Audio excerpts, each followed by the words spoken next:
आप लोगों को डिटरमिनेंट ऑफ प्रॉपर्टी चल रहा था। इसमें कितना लगता है 8 नंबर 8 को प्रॉपर्टी बताए थे, या किसी का नंबर में प्रॉब्लम होगा तो अपना मिला लेना। 8 को प्रॉपर्टी बता दिए थे। अगला प्रॉपर्टी देखिए इसमें क्या करना चाह रहा है, थोड़ा सा इस प्रॉपर्टी को समझिए ठीक से, बुक में जल्दी मिलेगा नहीं, ठीक है, समझिए। इसका क्या करना चाहता है अगला प्रॉपर्टी का कहना है कि यदि किसी सारणी के किसी रो या कॉलम को किसी दूसरे रो या कॉलम में जोड़ने या घटाने पर उसके मान में कोई अंतर नहीं आता है। मतलब कोई डिटर्मिनेंट लेंगे, उस डिटर्मिनेंट के किसी रो को दूसरे रो में जोड़ देंगे या किसी एक कॉलम को दूसरे कॉलम में जोड़ देंगे, फिर जो उसका मान निकालेंगे तो उसके मान में कोई अंतर नहीं आता है।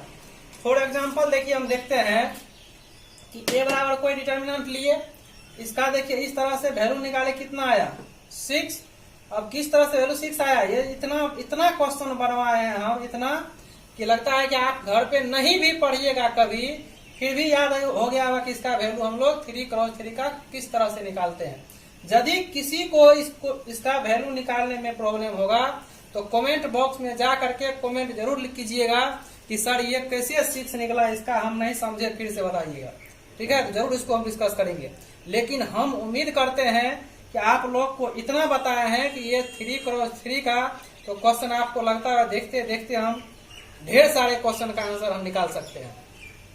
ये देखिए कितना निकला, 6 निकला। फिर हम डिटर्मिनेंट ए लिए, सेम टू सेम उतार लिए।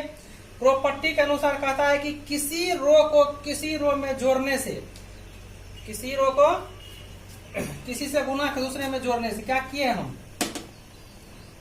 यहाँ पे R1 में देखिए कुछ करना चाहते हैं। R1 में हम क्या किए हैं, R1 प्लस 2R2, मतलब क्या कि R2 में 2 से गुना कर दिए, उसको R1 में जोड़ दिए हैं। क्या किए हैं, R2 में 2 से गुना किए, R1 में उसको जोड़ दिए हैं। तो जोड़िए, यहाँ पे देखिए इसमें गुना करेंगे 2 से, 3 गुना 2 मिलके 6, 2 जोड़ेंगे देखिए 8 हो गया। 2 से गुना करेंगे 2 दूनी 4, 1 जोड़ेंगे 5, इसमें 1 में गुना करेंगे 2 से, 2 और 2 मिलके 4। R1 में ना कुछ किए हैं, इसीलिए R1 के स्थान पे लिखेंगे, R2 की जगह पे नहीं। इसमें कुछ किया हुआ है, R1 में कुछ किया हुआ है, इसलिए R1 में कर दिए। R2 और R3 को कुछ नहीं किए हैं, तो सीधा R2 और R3 में जो है उसी को लिख दिए। किसी को दिखा, R1 सिर्फ R1 में कुछ किए हैं, इसलिए R2 में कुछ नहीं किया, R2 और R3 में कुछ नहीं किए हैं, तो जियो का क्यों देखिए लिख दिए हैं। R1 में सिर्फ किए हैं, तो R1 में क्या किए हैं, तो R2 में 2 से मल्टीप्लाई करके R1 में जोड़ दिए हैं। इसको गुना करेंगे तो 3 दूनी 6, 2 मिलके 8, 2 दूनी 4, 1 5, 2 गुना 1 मिलके 2 और 2 मिलके 4। अब देखने से देखिए ये डिटर्मिनेंट लगता है कि चेंज हो गया है, पहले का कुछ और वैल्यू था और अभी का कुछ और वैल्यू है, लगता है कि दूसरा। फिर इसका हम लोग मान निकालते हैं, चलिए आगे देखते हैं कि डिटर्मिनेंट ऑफ इसका मान कितना निकलता है। यदि इसका डिटर्मिनेंट निकालेंगे, यहाँ पर कितना है 8, तो कितना लिए 8 लिए, तो इस पूरे रो को और पूरे कॉलम को छोड़ देंगे हम लोग। छोड़े क्या बचा, 2 गुना 1 मिलके 2 और 2 गुना 1 मिलके 2, तो देखिए 2 माइनस 2, फिर क्या लेंगे -5, 5 लेंगे चिन्ह के साथ, 5 लेंगे चिन्ह के साथ, यहाँ का चिन्ह होता है निगेटिव, तो -5। फिर इस पूरे रो को लेंगे, पूरे कॉलम को छोड़ देंगे, क्या बचा 3 गुना 1 मिलके 3 और 1 इंटू 1 मिलके 1, 3 माइनस 1। फिर क्या लेंगे 4 साइन के साथ, तो +4। इस पूरे रो को पूरे कॉलम को छोड़ देंगे, तो 3 गुना 2 मिलके 6 और 1 गुना 2 मिलके 2, 6 में से 2 चल गया, कितना बचा यहाँ पर 8, 2 में से 2 गया 0, -5 का -5, 3 में से 1 गया 2, +4 का +4, 6 में से 2 गया 4, तो 8 इंटू 0 मिलके 0, -5 गुना 2 मिलके 10, 4 गुना 4 मिलके 16, प्लस में 16 और माइनस में 10, 16 में से 10 गया, कितना बचा 6। मतलब यहाँ का नॉमिकल वैल्यू कितना निकला 6। इसका भी नॉमिकल वैल्यू कितना था 6। देखिए दोनों का मान समान आया, मतलब क्या हुआ, उसमें किसी भी रो को दूसरे रो में जोड़ने से या किसी भी रो को दूसरे रो से घटाने से उसके मान में कोई अंतर नहीं आता है। लेकिन एक चीज ध्यान रखेंगे कि जो भी काम हम लोग करेंगे उस चीज को यहाँ पर लिख के दर्शा देंगे, जिससे कि हम लोगों को पता चले कि हम क्या किए हैं। क्लियर? जो भी काम करेंगे C1 में करेंगे तो लिखेंगे यहाँ C1 प्लस C2 या C3। जो भी काम करेंगे उसको हम यहाँ पर दर्शा देंगे। क्लियर? तो इस तरह से हम लोग जितना प्रॉपर्टी पढ़े हैं, इस प्रॉपर्टी का उपयोग करते हुए आगे हम लोग देखिए क्वेश्चन की ओर बढ़ते हैं। इससे 4.1 आप लोग का खत्म हो चुका था। आज से कौन चलेगा? 4.2। तो जितना भी हम लोग प्रॉपर्टी पढ़े हैं उसका हम लोग रिवीजन करेंगे, उसको कॉपी में उतार के उसको पढ़ेंगे, याद करेंगे, उसको समझने का प्रयास करेंगे। जब तक हमको ये प्रॉपर्टी याद नहीं रहेगा तब तक आगे का क्वेश्चन हमको बनाने में असुविधा होगी। इसलिए आप लोग प्लीज सब जितना भी लिखा हुआ है, पढ़ा है प्रॉपर्टी, सबको याद कर लें। क्लियर? तो अब थोड़ा सा हम एक दो क्वेश्चन का हिंट करते हैं। 4.2 में देखिए, निकालिए अपना अपना बुक, सब आदमी अपना अपना बुक निकालिए और 4.2 में जाके देखिए क्या लिखा हुआ है। कितना क्लियर कट कहता है, बिना प्रसरण किए हुए, बिना प्रसरण किए और सारणिकों के गुण धर्मों का प्रयोग करते हुए। प्रसरण करने का मतलब ये जो हम लोग इसको प्रसरण करते हैं, ये जो वैल्यू निकालते हैं इसको सॉल्व, प्रसरण का मतलब सॉल्व करना, उसको हल करना। तो देखिए हल करते हैं ना, 2 इंटू इस रो को लेते हैं, कॉलम को छोड़ते हैं, फिर इसको लिए तो इस रो को ये हो गया प्रसरण करना, इसको हल करना। तो वही कह रहा है बिना प्रसरण किए हुए, मतलब उसको हल हम लोग नहीं करेंगे। तब करेंगे क्या? तो करना क्या है, देखिए सारणिकों का गुण और धर्मों का प्रयोग करके जो हम लोग प्रॉपर्टी पढ़े हैं, उसका गुण पढ़े हैं, उसका प्रयोग करेंगे। प्रयोग करते हुए निम्नलिखित 1 से 5 तक में जो भी क्वेश्चन है उसका हम लोग मान निकालेंगे। अब देखिए 1 नंबर में क्वेश्चन दिया हुआ है, क्या कह रहा है देखिए यहाँ पर x, फर्स्ट रो में क्या लिखा हुआ है x a x plus a, दूसरा रो में y b y plus b, तीसरा रो में z c z plus c। अब देखिए इसको हम लोग सॉल्यूशन करते हैं किस तरह से, आगे बढ़ते हैं। इसको जो हम लोग सॉल्व करेंगे, आप लोग तो सॉल्व कीजिएगा किस तरह से, जो पढ़ लिए इतना दिन से पूरा आदत बना हुआ है।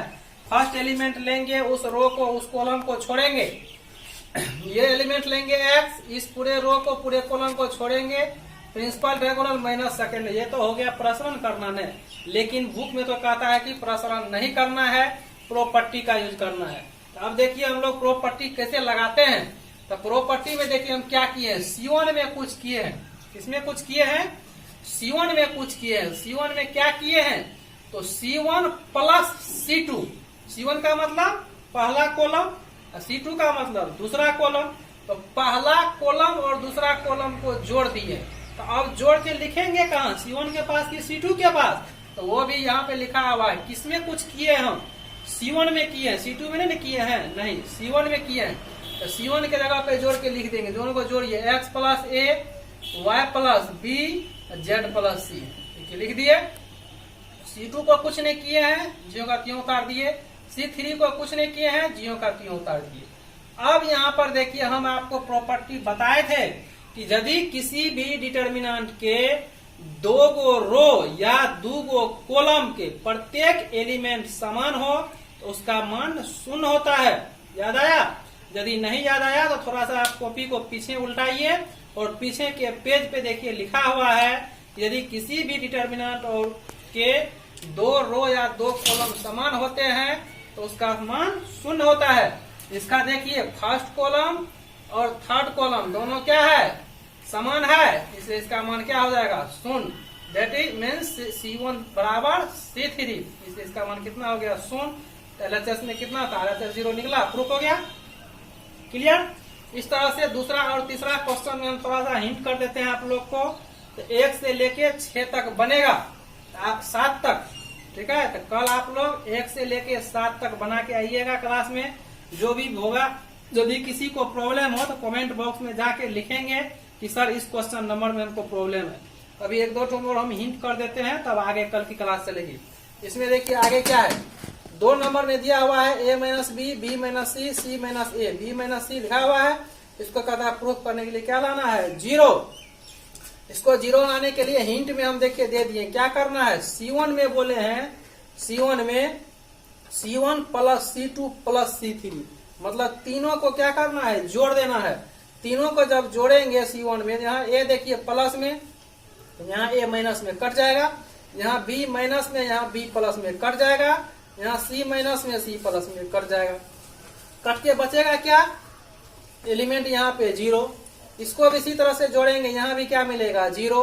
इसको भी जोड़ेंगे, यहाँ क्या मिलेगा 0। यदि यहाँ पे 0 आ गया तो अब वहां पर हम इसका क्या हुआ, एक रो का प्रत्येक एक कॉलम का प्रत्येक एलिमेंट 0 आ गया।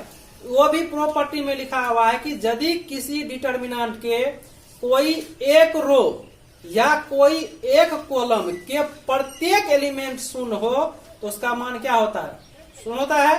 एक ये फर्स्ट कॉलम का क्या हुआ, प्रत्येक एलिमेंट शून्य हो गया, इसलिए इसका मान क्या हो जाएगा, शून्य। तो इस तरह से आप लोग इसको छोड़िएगा नहीं, इसको सॉल्व कीजिएगा प्रॉपर, जिस तरह से हम बताए सॉल्व करके दिखाइएगा, हमको चेक कराइएगा। इस तरह से तीसरा नंबर देखिए क्या कहता है। तीसरा नंबर प्रूफ करना है कितना, 0 कितना है 2 7 65 3 8 75 5 9 86। इसको किस तरह से हम लोग प्रूफ करेंगे, इसमें देखिए इसमें भी हिंट हम दे चुके हैं। C2 में कुछ करेंगे, किसमें कुछ करेंगे, तो C2 में कुछ करेंगे तो क्या करेंगे, तो 9C2 मतलब C2 में 9 से गुना कर देंगे प्लस C1, उसमें C1 को जोड़ देंगे। तो C2 में यदि कुछ करेंगे तो C2 की जगह पे लिखेंगे ना, C1 की जगह पे नहीं लिखेंगे। इसमें 9 से गुना करेंगे तो 9 से 63, 2 को जोड़ेंगे यहाँ हो जाएगा 65। 9 से गुना करेंगे 9 8 72, 3 को जोड़ेंगे 75। 9 से गुना करेंगे 9 9 81 या 5 86। तो देखिए यहाँ हो गया 65, यहाँ हो गया 75, यहाँ हो गया 86। तो आप देखिए दूसरा कॉलम और तीसरा कॉलम दोनों क्या हो गया, बराबर हो गया। तो किसी भी डिटर्मिनेंट के 2 रो या 2 कॉलम यदि बराबर होता है तो उसका मान क्या होता है, शून्य होता है। इसमें देखिए जहां भी हम जिसको बनाए किसका यूज करते हुए, प्रॉपर्टी का यूज करते हुए, न कि उसको प्रश्न करते हुए, सॉल्व नहीं किसी को किए हैं। इस तरह से आप लोग प्रॉपर्टी का यूज करके आगे 6 या 7 नंबर तक आप लोग बना के, होमवर्क में हुआ क्या नंबर तक, होमवर्क में लिख लीजिए आप HW में, होमवर्क में लिख लीजिए कहां से कहां तक, 1 to 6 कम से कम 1 से लेकर के 6 नंबर तक आपको बना के लाना है। यदि किसी को नहीं बनता है इसमें हम आपको कल आगे देखेंगे, ठीक है। बहुत इंपॉर्टेंट है आगे जो भी ये जो पढ़े हैं ये तो बेसिक कंसेप्ट हुआ ना, ये जो आज तक पढ़े वो क्या है, बेसिक कंसेप्ट है। कल जो क्लास चलेगा सबसे इंपॉर्टेंट क्लास है। कल का क्लास आप लोग के लिए परीक्षा की दृष्टिकोण से एक ठो क्वेश्चन फिक्स है, एक ठो क्वेश्चन उसमें से पूछना है, ठीक है। तो कल जो पढ़ाएंगे एक क्वेश्चन उसमें से 4 नंबर 2 नंबर वाला है, नहीं तो 5 नंबर में जाके पूछेगा। कल का क्लास किसी को मिस नहीं करना है। कल देखिए कितना इंटरेस्टिंग क्लास है, ठीक है। चलिए कल देखते हैं आगे। Thank you.